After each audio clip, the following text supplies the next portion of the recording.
If a child is introduced to the love of God and the fact that they have been created in His image and that He has a plan for their lives, a plan to give them a future and a hope, I just love it. Welcome to the Jesus Storybook Bible podcast, a place where we remind you that grace can rewrite any story, that hope shines a light through our darkest moments, and that God's love changes lives. Here's your host, New York Times bestselling author, Sally Lloyd Jones.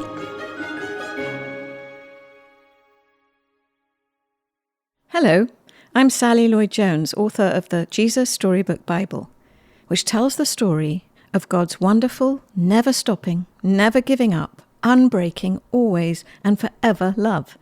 Welcome to the show. There's this wonderful verse in the Bible that is a powerful antidote to feelings of hopelessness and fear and despair. It's from Jeremiah 28, verse 11, and it's where God makes this stunning promise to us. Quote, "For I know the plans I have for you, declares the Lord, plans to prosper you and not to harm you, plans to give you hope and a future." End quote. Our guest today has made it her life's mission to give children a future and a hope. How beautiful. But how does she give children a future and a hope? Through helping them learn to read. Because as she knows, and I think we all know, learning to read changes the trajectory of lives. Taylor Swift said this about reading, quote, "I wouldn't be a songwriter if it wasn't for books that I loved as a kid. I think that when you can escape into a book, it trains your imagination to think big and to think that more can exist than what you see." End quote. And Oprah Winfrey said this, quote, "Books were my path to personal freedom. I learned to read at age 3 and soon discovered there was a whole world to conquer that went beyond our farm in Mississippi." End quote. Gabrielle Beam shares causes very close to my heart. Children and books and the power of reading to change lives. You will be as shocked as I was to hear the statistic that changed her life and set her on the beautiful course her life has taken. She is a pastor and the founder of the literacy program Rise to Read. She has an unwavering passion to see that every child, regardless of race, gender, or socio-economic status, be able to read fluently at grade level or above, and be equipped with the necessary resources to reach their God-given potential. It's been such a great honor to learn that one of the key resources Gabrielle uses is the Jesus Storybook Bible. I know you'll find her story as inspiring as I have, and you'll be glad to know that she shares with us very practical ways we can help. I can't wait for you to hear from her. So, without further ado, please welcome my friend, and now yours, Gabrielle Beam.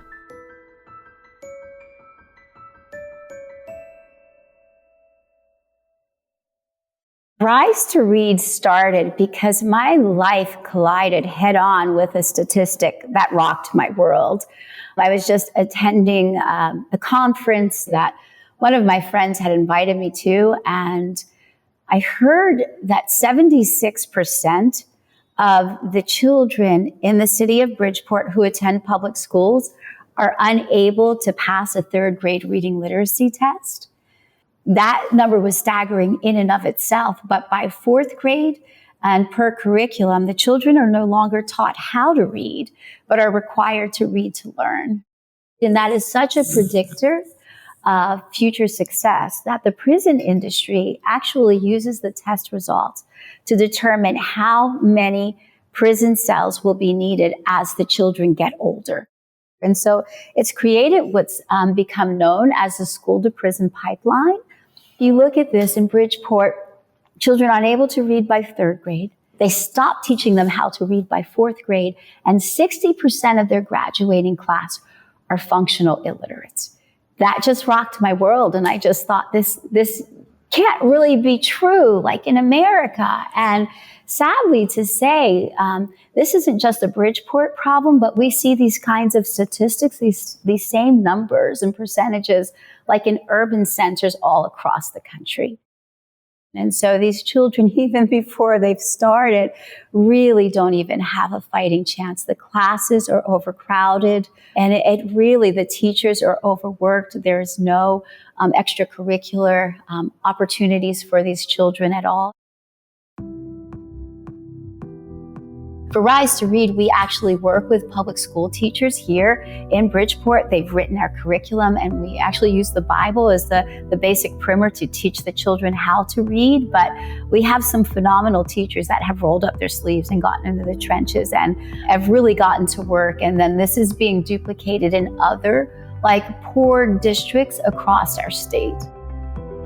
In our centers, we have 4 stations: phonics, sight words, reading comprehension, and fluency, and it's a lot of fun.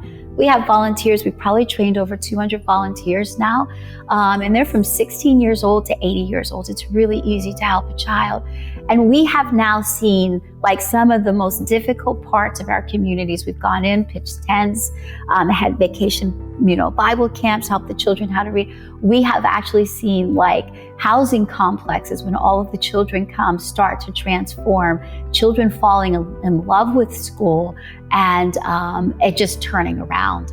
We use the Jesus Storybook Bible to teach them because, one, the illustrations are absolutely amazing. I mean, every child can find, their picture, their image represented within the narratives of the story, and they feel included. And then the way that it is written, I mean, you can't even miss the love of God. I think one of the ways that can help is to really begin to educate ourselves about the problem, right? Because this isn't just a Bridgeport problem. This is an urban problem. It's also rural, where there are areas that are impoverished, that don't have the resources that every child has and every child should have to thrive.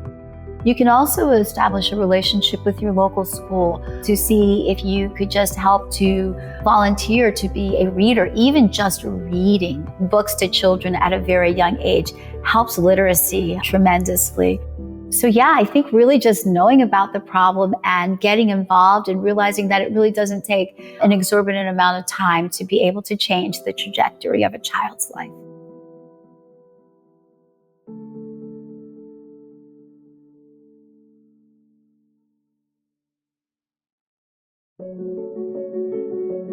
This is a passage from the Jesus Storybook Bible.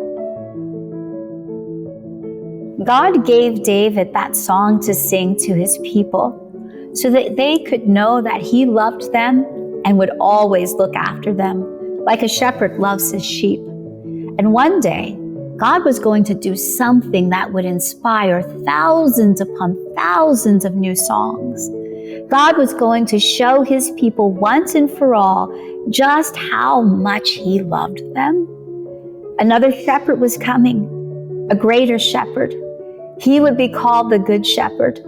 And this shepherd was going to lead all of God's lambs back to the place where they had always belonged, close to God's heart.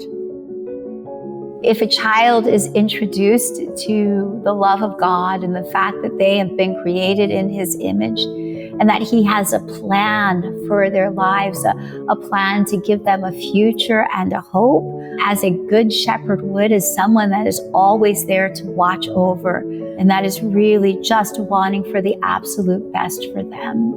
I just love it. It just really just speaks to the reason why we do what we do. And to see that light bulb go off in the children's, not even on their faces, but in their hearts, is just one of the greatest joys for us.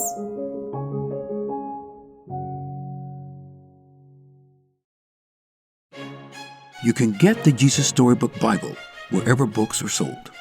To find out more about the book and all of Sally's other books, please visit Sally at SallyLloyd-Jones.com and follow her on Instagram at Sally Lloyd Jones and at Jesus_Storybook_Bible. Before we go, don't forget, God loves you with a never stopping, never giving up, unbreaking, always and forever love. Oh, hello, it's me again, Sally. I'm just popping back briefly to say two things. The first thing is, don't forget to subscribe to the show, because that way you'll get the stories straight to your phone. And the other thing is, while we're at it, would you rate the show and leave us a review? That would be so great because it helps other people find the show too. I really appreciate your help. Thank you.